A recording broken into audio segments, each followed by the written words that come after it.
आंध्र प्रदेश के विशाखापट्टनम में एक बार फिर से एक कंपनी में गैस लीक की घटना हुई है। इस हादसे में अब तक 2 मजदूरों की मौत हो चुकी है, जबकि 4 लोगों का इलाज अस्पताल में चल रहा है। रिपोर्ट्स के मुताबिक गैस लीक की घटना परवदा के जवाहरलाल नेहरू फार्मा सिटी स्थित सेनर लाइफ साइंस फार्मा कंपनी में मंगलवार तड़के हुई।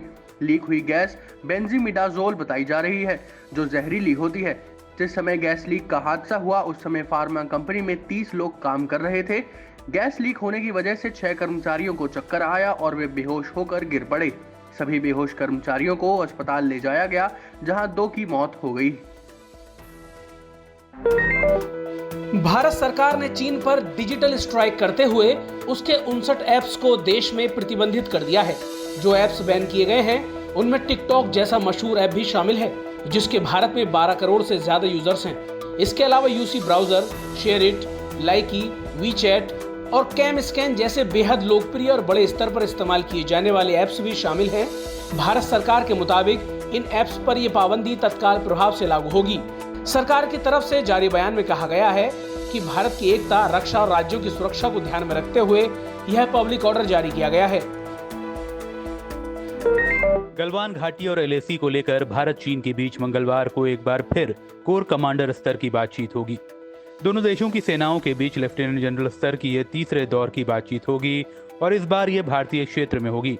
इससे पहले दोनों दौर की बातचीत 6 और 22 जून को एलएसी के उस पार चीनी हिस्से वाले चुशुल के मोल्डो में हुई थी। खबर है कि इस बार उन मुद्दों पर बातचीत होगी जिन पर 22 जून की बैठक में सहमति बनी थी। साथ ही एलएसी पर तनाव कम करने पर भी चर्चा होगी। खबर है कि लेफ्टिनेंट जनरल स्तर की यह बातचीत मंगलवार सुबह 10:30 बजे शुरू होगी। आपको बता दें कि 6 जून को कोर कमांडरों की पहली बैठक में दोनों पक्ष कई जगहों पर पीछे हटने पर सहमत हुए थे, लेकिन सैटेलाइट तस्वीरों से लगातार साफ हो रहा है कि चीन बातचीत की आड़ में एलएसी पर अपने सैनिक और बढ़ा रहा है, साथ ही निर्माण भी तेजी से कर रहा है। उसके कई नए कैंप भी नजर आ रहे हैं। ऐसे में क्या चीन बातचीत में सहमति वाले मुद्दों पर अमल करता है, ये देखना अहम होगा। प्रधानमंत्री नरेंद्र मोदी मंगलवार यानी 30 जून की शाम 4 बजे राष्ट्र को संबोधित करेंगे। ये जानकारी खुद प्रधानमंत्री कार्यालय की तरफ से एक ट्वीट जारी कर दी गई है। हालांकि दिए गए ब्यौरे में ये स्पष्ट नहीं है कि प्रधानमंत्री के संबोधन का विषय क्या होगा। माना जा रहा है कि अपने भाषण के दौरान पीएम कोरोना वायरस से बने हालातों और पड़ोसी देशों से जारी विवाद पर जनता के समक्ष अपनी बात रख सकते हैं।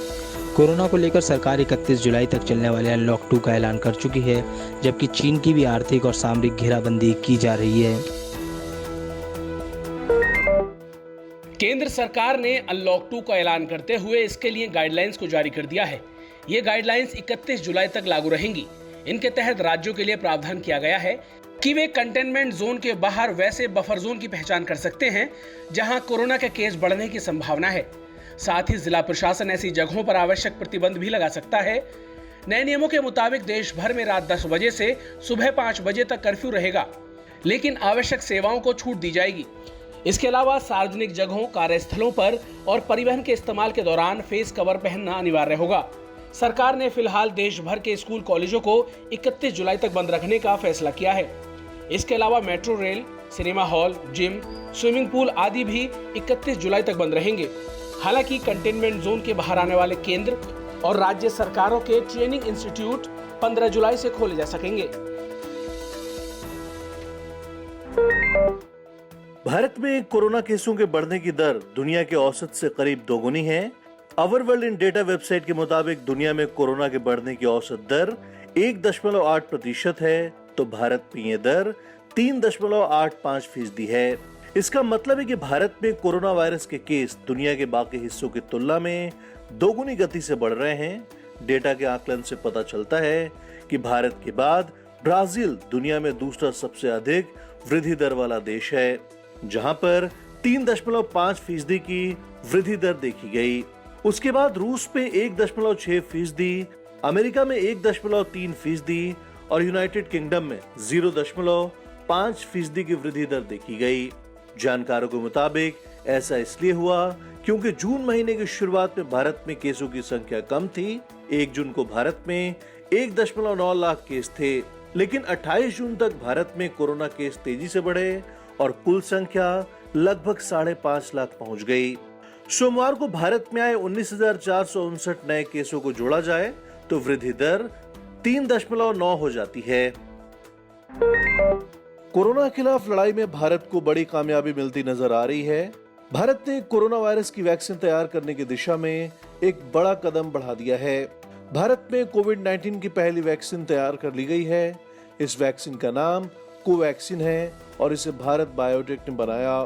खुशखबरी यह है कि इस वैक्सीन को इंसानों पर ट्रायल की अनुमति मिल गई है। कोवैक्सीन का इंसानों पर ट्रायल जुलाई में शुरू होगा।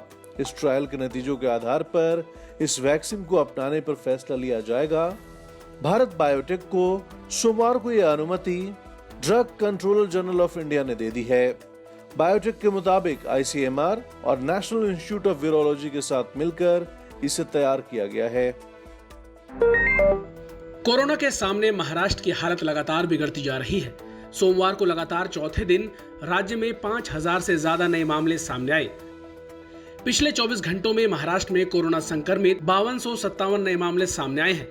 वहीं महामारी के चलते 181 लोगों की मौत हुई है। इसके साथ ही राज्य में कुल कोरोना संक्रमितों की संख्या बढ़कर 1,69,883 हो गई है, जबकि मरने वालों का आंकड़ा 7,610 हो गया है। बात राजधानी मुंबई की करें तो बीते 24 घंटों के दौरान मुंबई में 1226 नए मामले सामने आए, जबकि 71 लोगों की मौत हो गई।